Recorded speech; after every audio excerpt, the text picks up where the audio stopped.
Baik, assalamualaikum warahmatullahi wabarakatuh. Selamat pagi. Tetap semangat meskipun di kondisi pandemi. Untuk materi kita kali ini, para siswa semua kelas 2 TKR atau 11, kita akan belajar tentang roda dan ban.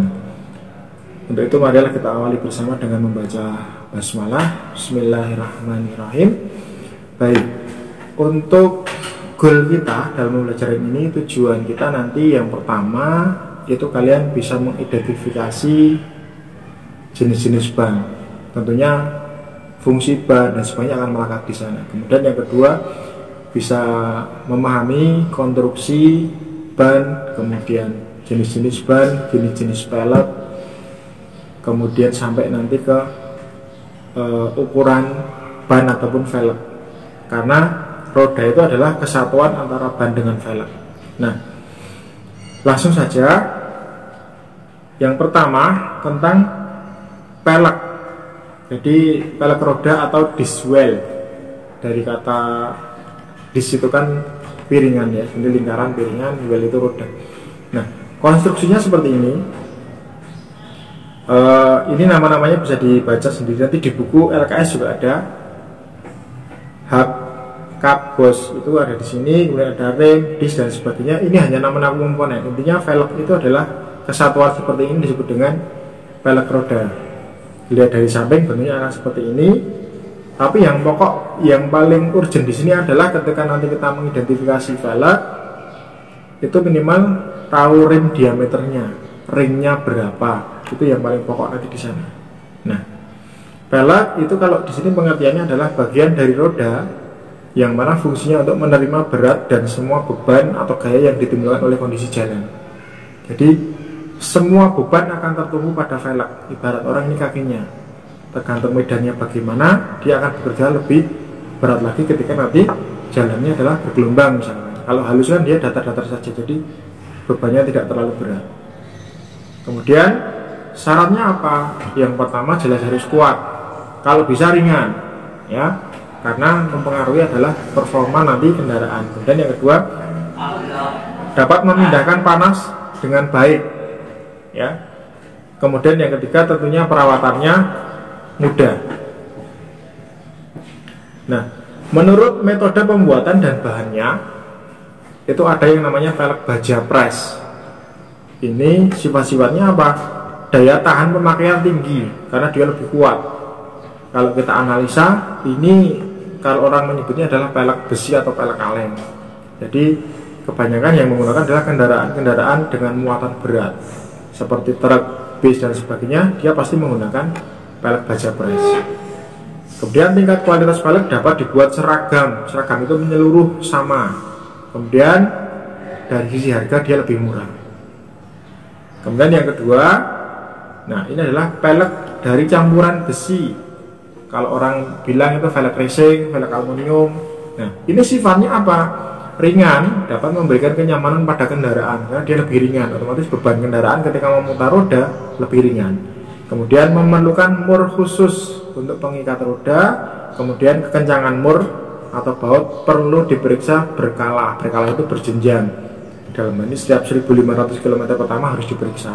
Kemudian kelipatan 1500 dan sebagainya. Karena apa? Bisa jadi nanti, karena memang dari sisi kekuatannya lebih mampu untuk mengikat, artinya apa, dari bautnya lebih kuat ketika nanti mengikat pelek kaleng, makanya harus diberikan secara berkala.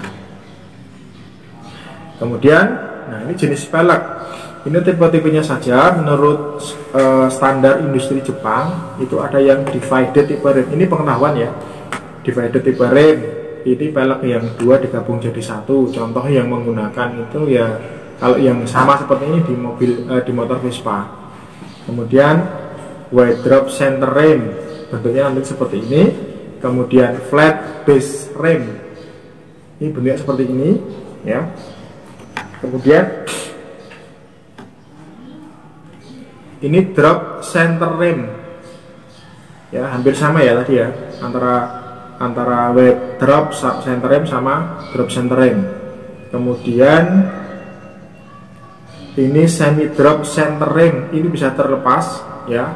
yang menggunakan tipe ini, dua ini, semi drop sama interim rim ini kebanyakan adalah truk ya. Kebanyakan truk. Nah, kemudian sekarang kode spesifikasinya. Misalkan tertulis 5.50F kali 15 SDC. Apa maksudnya?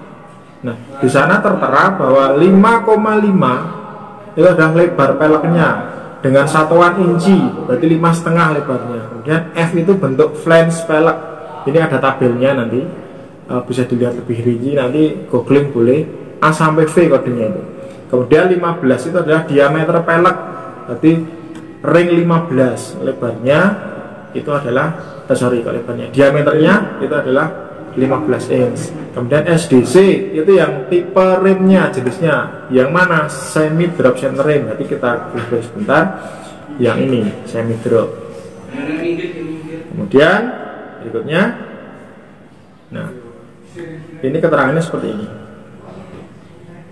Jadi ini lebarnya misalkan dalam ini 5,5. Kemudian di sini adalah rim diameternya atau ringnya 15 dalam hal ini. Kemudian rim flange shape itu adalah bentuk bibirnya. Ini ya. Jadi bentuk seperti ini. Ini bentuknya tadi tergolong apa? Jadi ada keterangan di depannya. Next, sekarang kita beralih ke ban. Velg itu kerangkanya, ban itu sepatunya. Jadi fungsi ban itu apa? Menahan seluruh berat kendaraan tertumpu di sana semua. Jadi yang menyentuh tanah terakhir adalah ban. Kemudian memindahkan gaya gerak dan gaya pengereman ke jalan. Nah, artinya apa? Velg itu misalkan velg itu jenisnya tromol mobilnya. Velg itu gabung dengan tromol. Ketika velgnya berhenti, maka dia akan ini memindahkan gaya gerak dan gaya pengereman ke jalan. Jadi ketika peleknya itu berhenti, ban juga harus berhenti. Artinya seperti itu. Kemudian mengurangi kejutan yang disebabkan oleh kondisi jalan yang tidak rata. Jadi kenapa harus ban? Karena dia nanti yang bersentuhan dengan tanah, dengan aspal belum tentu rata. Ya, contoh misalkan kereta, kenapa tidak menggunakan ban? Karena dipastikan jalannya rata. Nah, sedangkan mobil dalam hal kendaraan ringan yang kita bahas itu jalannya tidak mesti, ada yang bergelombang, ada yang rata, ada yang tanah, ada yang aspal dan sebagainya. Maka ini juga berfungsi sebagai peredam kejut. Nah, kemudian yang kedua, syarat ban. Pertama, itu jelas harus kuat. Kemudian yang kedua, fleksibel terhadap jalan yang rusak. Artinya mampu ketika melewati jalan yang rusak, jalan aspal, jalan tanah harus bisa. Dan yang ketiga, mempunyai cengkraman yang kuat untuk bertahan, membelok atau mengerem. Nah, ini ada istilahnya klasifikasinya masing-masing. Yang cengkramannya kuat, yang lebih kuat, ada yang sangat kuat, itu macam-macam. Terutama kalau mobil ban yang digunakan untuk race ya, dia mesti kelengketannya atau komponnya lebih kuat. Kemudian harus bereaksi dengan tepat terhadap kemudi sewaktu berbelok, harus responsif mengikuti kemudi ketika berbelok. Boleh lentur tapi nggak terlalu lentur. Next, ini konstruksinya. Jadi ban itu yang pertama kita bahas. Yang pertama jenisnya ban bias. Konstruksinya seperti ini ketika dibongkar ya. Yang paling luar itu adalah tread. Tread itu apa? Tread itu adalah kembangnya atau telapaknya ban. Kemudian lapisan yang kedua ketika kita bedah itu adalah lapisan benang atau playnya. Sebagai apa? Sebagai pengikat atau penguatnya. Ibarat rumah itu ya ini adalah tulangnya, besinya. Ya, cor-coran itu ada besinya. Kemudian lapisan pelindung itu namanya adalah bit. Jadi bit wrapping itu yang lapisan pelindung. Kemudian kabel baja dilapisi karet itu yang ada di tepi. Jadi jangan sampai ini putus karena dia istilahnya kawat ya. Kawat itu sebagai pengikat nanti yang berhubungan dengan pelek. Kemudian ini alur kembang ban, jadi macam-macam tipenya. Kemudian ada pengisap ban dalam hal ini ketika nanti melewati jalan yang jalan yang licin itu ada pengisapnya. Kemudian Serat arah miring memiliki tapak atau telit dengan daya serap benturan yang baik, sehingga memberikan kenyamanan berkendara, ketahanan terhadap keausan dan guncangan, tidak sebaik ban radial. Ini yang pertama bias, itu memang tidak sebaik ban yang tipe kedua itu radial. Ya, kita lihat apa yang radial seperti apa. Oke, yang radial seperti ini. Ya, konstruksinya hampir sama. Ya, perbedaannya di mana? Nih. Hal penting dari ban radial yang pertama, benangnya dia lebih kuat, kemudian mempunyai tahan gelinding lebih rendah. Yang ketiga, keausan kembang ban lebih kecil. Kemudian yang keempat, menikung bisa lebih tajam karena fleksibilitas radial ply lebih besar. Jadi perbedaannya itu. Next. Nah, sekarang jenis berdasarkan tipe ban itu ada dua. Yang pertama adalah tipe tube. Bedanya apa? Ini gampang sekali membedakan. Nanti ada tulisannya tube tipe sama tubeless. Yang tipe tube itu pasti menggunakan ban dalam. Ya, jadi konstruksinya ban luar dikasih ban dalam, dipasang di velg. Kemudian yang kedua tipe tubeless. Tubeless itu langsung tanpa menggunakan ban dalam. Ini ada ban luar dipasang di velg, ya, langsung diberikan angin. Jadi, nah ini syaratnya adalah sebisa mungkin ukuran velg sama ban itu nanti neplek, istilahnya pas. Karena kuncinya nanti di sini, nggak boleh bocor. Jadi konstruksinya ini velg, kemudian ini ada dopnya atau counternya, dipasang nanti ban luarnya tanpa menggunakan ban dalam. Bedanya di situ. Nah, berikutnya adalah membaca kode ban. Ya, ini nanti bisa dibaca sendiri.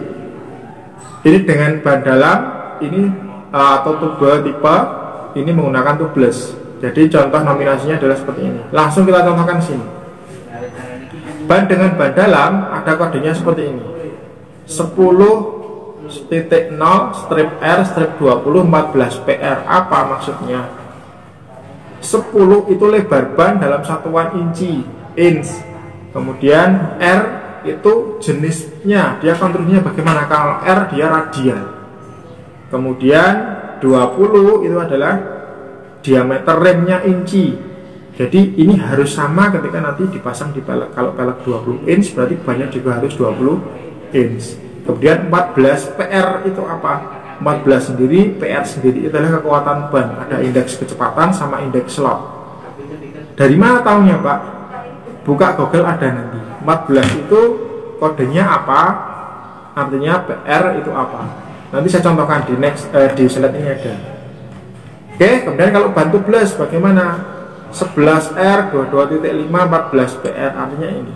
11 itu lebarnya, R radial, 22,5 itu diameter, kemudian 14 PR sama kekuatannya. Jadi sama ya ini ya, intinya ya, atas bawah itu sama. Next. Nah, sekarang yang sering kita temui di ukuran-ukuran ban itu kan ada tulisan seperti ini. 185 ini garis miring per 70 R14. Ini belum ada kode indeks slot sama kode beban kecepatan. 185 itu adalah lebar ban dalam satuan milimeter. Berarti kalau dijadikan senti berapa ini? 18,5. Kemudian 70 aspek rasio ban 70%. Maksudnya apa? Tingginya ban itu adalah 70% dari lebar ban. Berarti 70% nya dari 185. Berapa? Silakan dihitung. 70% kali 185 ketemu nanti tingginya. R itu jenis ban radial. Kemudian 14 adalah apa? Remnya dalam satuan inci. Berarti ring 14 lebarnya 185. Kemudian satu lagi, sekarang yang menggunakan indeks kecepatan sama indeks beban. 195 per 70 195 mm lebarnya, tingginya adalah 70% dari 195. Jadi aspek rasio bannya adalah 70%. Dihitung dengan cara 70% dikalikan 195. Jadi semakin kecil aspek rasio, ban akan semakin tipis atau semakin pendek. Biasanya harganya semakin mahal. Oke, berikutnya 14. Ini adalah apa? 14 ini belum ditunjukkan sini ya. 14 itu adalah rimnya, diameter rim atau rimnya berapa 14. Kemudian 86 itu adalah kekuatan pikul ban. Ini agak melenceng sedikit ya, kekuatan pikul ban ini harusnya sini ya. Kemudian H itu adalah indeks kecepatan. H itu berapa bisa dilihat di tabel nanti. 86 lotnya bawah dilihat di tabel ada. Oke, berikutnya adalah membaca kode ban lagi. Ada yang tulisannya seperti ini. Goodyear 185 SR 14G 800 GP polyester tubeless. Semakin banyak tulisannya biasanya semakin mahal. Goodyear itu adalah nama produk pabrikannya.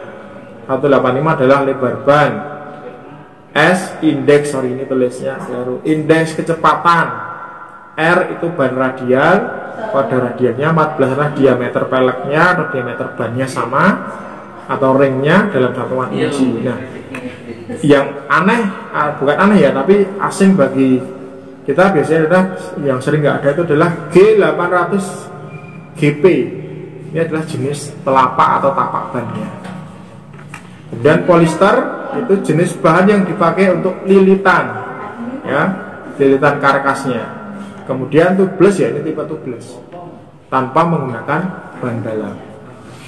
Oke, nah, sedangkan kode ban bias itu biasanya seperti ini. 7 ya, ini kan koma artinya 0 di belakang koma itu bisa dihilangkan juga bisa. Tapi biasanya kan ada angkanya, misalnya 7,5, artinya ini harus disertakan nolnya biar digitnya sama. 7 titik atau koma 000 artinya 7 inch lebarnya. Kemudian ini adalah ban diagonal maksudnya. Kemudian 16 itu diameternya, diameter ban atau pelek harus sama. Kemudian 10 PR ini adalah indeks slot dan indeks kecepatan ya. Nanti kita ada di belakang ada kodenya. HMG adalah jenis telapak ban. Kemudian nilai itu adalah bahan karkasnya. Jadi tertulis seperti ini. Kemudian berikutnya adalah, nah ini yang saya maksud tadi. Saya contohkan satu indeks, ini kecepatan kalau ini ya. Kalau beban itu hanya nanti diganti ini angka, ini bebannya berapa kilogram maksimal. Kalau misalkan tertulis ban di sini contoh ya. Contoh tertulis misalkan G, misalkan G. Berarti ban tersebut itu secara ukuran dia hanya mampu digunakan sampai 90 km per jam. Ya, ingat hanya 90 km per jam. Contoh lagi misalkan tertulis di sana kodenya adalah U. Berarti ban itu hanya mampu misalkan lebih itu ya, nanti kemungkinan bisa, tapi apa? Dari pabrikan membatasi hanya boleh digunakan maksimal 200 km per jam. Jadi aturannya seperti itu. Misalkan digunakanmu saya yakin pasti bisa, tapi dari pabrikan membatasi hanya maksimal 200 km per jam. Next, nah sekarang tekanan ban. Ada, kalau tekanan ban itu rata-rata ya kalau secara buku manual itu kan hampir mobil sama.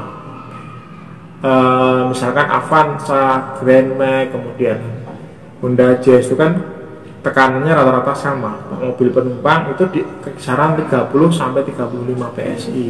Nah, bagaimana bila terlalu tinggi atau terlalu rendah tekanannya? Kalau terlalu tinggi itu pengendaraan kasar, terlalu keras bannya nanti. Kemudian keausan berlebihan di bagian tengah, jadi seakan-akan ban itu cembung.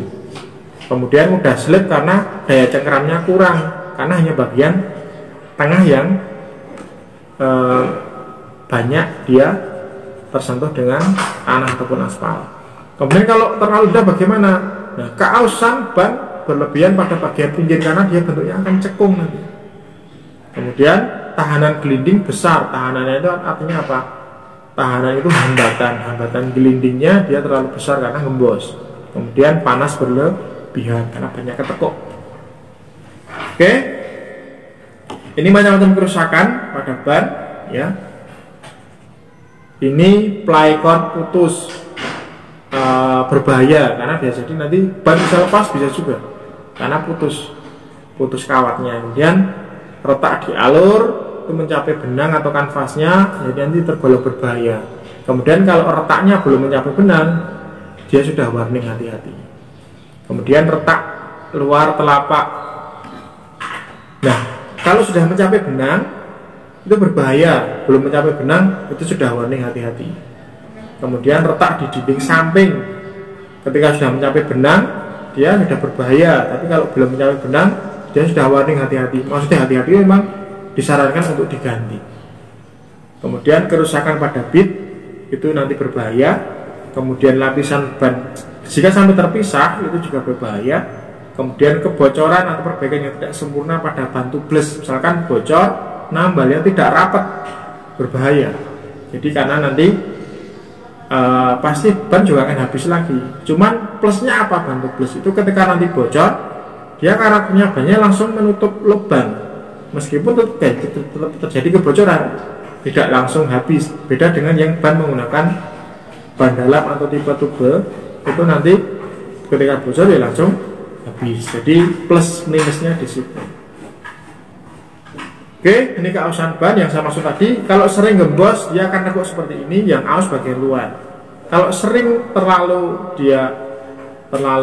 keras, yang menyentuh bagian tengah sini, maka dia akan semakin cepat aus yang bagian tengah.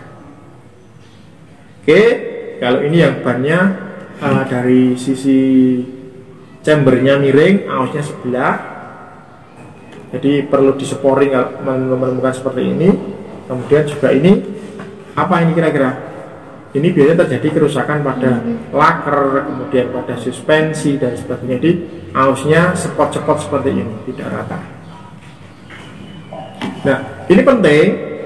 Kanvas yang dipasang pada trip ban untuk menambal kebocoran atau tonjolan akan menyebabkan terjadinya keausan spot. Contoh, ada ban tubles bocor di tengah. Ketika ditambal, pasti ada yang namanya tambalan tadi menjadi tambalan ban di tengah menjadi keras. Nah, itu menyebabkan jadi keausan spot itu ini. Nah, keausan yang dia ngeblok di sebelah seperti ini. Misalkan di sini bocor, ditambal, nah di sini nanti akan jadi lebih keras, sampingnya jadi spot dan sebagainya. Oke, kemudian star, pengereman dan belokan yang tajam mendadak juga menyebabkan keausan spot. Contoh, ini sering rem mendadak ngesot, yang dapat sini, kemudian ngesot lagi sini lagi. Dia sering start mendadak sprint, dia kan juga aus, akan menimbulkan keausan yang cepot-cepot seperti ini. Kemudian belokan tajam yang mendadak, ketika belok menyebabkan ban itu juga nanti aus akan sebelah, bukan aus sebelah tapi aus di bagian yang dia pas belok tadi, kita menyebabkan keausan spot. Kemudian roda yang tidak balance, tidak imbang, yang berlebihan juga menyebabkan terjadinya keausan spot. Balance, maka kita nanti setelah materi itu adalah balancing roda, membuat roda itu menjadi balance atau seimbang. Oke, ini macam-macam keausannya seperti ini. Kalau terjadi seperti ini, ya, itu perlu diseporing karena apa? Roda itu kemungkinan, terutama roda depan biasanya, antara two in sama two out-nya itu kadang tidak tepat. Kalau two in berarti dia masuk seperti ini, yang depan itu lebih masuk. Ban itu seakan-akan menyeret ke samping, maka ausnya nanti akan miring-miring seperti ini. Two out juga sama, maka harus diseporing untuk menyamakan sudut tuutunya. Oke, ini juga sama, ya. Keausan antara kelebihan two in ataupun two out. Oke, nah biasanya perlu dilakukan rotasi ban. Maka kan ada dua macam, ada yang A, ada yang B. Kalau sejatinya ban serep itu tidak untuk rotasi, karena ban serep itu biasanya kalau sesuai dengan aturan dari pabrik pasti ukurannya lebih kecil karena hanya ban darurat, hanya digunakan ketika misalkan bocor di jalan, diganti sementara, nanti ketika sudah diganti dikembalikan lagi. Tapi ada juga ketika nanti yang bannya kok antara 4 dengan ban serep itu sama, maka ketika berotasi bisa digunakan menggunakan yang A, gitu ya. Jadi kalau Anda amati mobil-mobil yang standar itu biasanya ban serepnya lebih kecil daripada ban 4 rodanya, karena hanya darurat saja digunakannya. Nah, kalau bannya 5 itu sama, maka rotasinya seperti ini. Ban depan, ini katakan depan ya, depan kiri mundur ke kanan, dan roda kiri belakang mundur ke depan, roda kanan depan itu diistirahatkan, roda yang cadangan dimasukkan ke roda belakang yang kiri. Oke, kemudian kalau 4 bagaimana? 4 tinggal disilang aja, depan kiri ke belakang kanan, belakang kiri nanti ke depan, kemudian belakang kanan nanti ke depan kanan. Ini yang 5 menggunakan ban serep, yang keempat tanpa menggunakan ban serep. Oke, jadi seperti itu. Materinya sudah habis. Jika ada yang kurang jelas silahkan ditanyakan. Jadi tugas saya itu sederhana.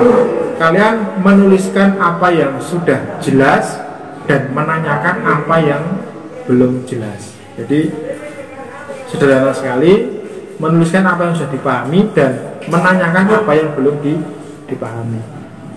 Oke, baik itu. Nanti untuk pertemuan berikutnya nanti kita untuk materi balancing roda. Oke, cukup sekian. Jika kurang paham silahkan bisa diulang-ulang videonya. Sampai ketemu pada materi yang berikutnya. Assalamualaikum warahmatullahi wabarakatuh.